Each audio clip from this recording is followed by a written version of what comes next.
வீட்டில் பிரேக்ஃபாஸ்ட் பார்த்தீங்கன்னா தாளிச்ச கொழுக்கட்டையும் உண்டராலு அப்படின்னு சொல்லிட்டு ஒரு ஸ்வீட் கொழுக்கட்டையும் செய்கிறேங்க. ஸ்வீட் கொழுக்கட்டை ரெசிபி ஷார்ட்ஸில் போட்டிருக்காங்க.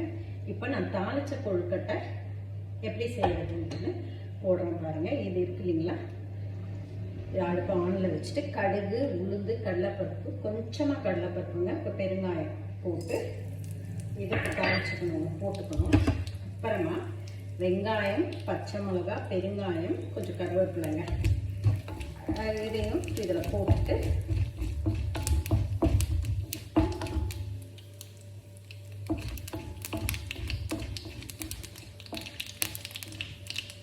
என்னோட சேனல் சப்ஸ்கிரைப் பண்ணிக்கோங்க. செஞ்சு பார்த்துட்டு உங்களுக்கு பிடிச்சிருந்ததுன்னா like and share button அழுத்திக்கோங்க.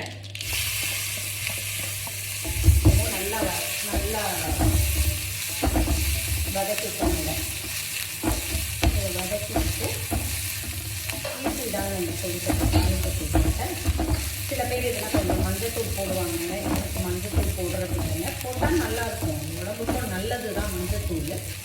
But எனக்கு இதில் மட்டும் நான் போடலைங்க. இது வதக்கிட்டு இந்த கொழுக்கட்டையை இதில் போட்டுருங்க. போட்டு நல்லா இது கரைச்சி அடுப்பை கொஞ்சம் சிம்மில் வச்சுக்கோங்க. இது கரைச்சிட்டு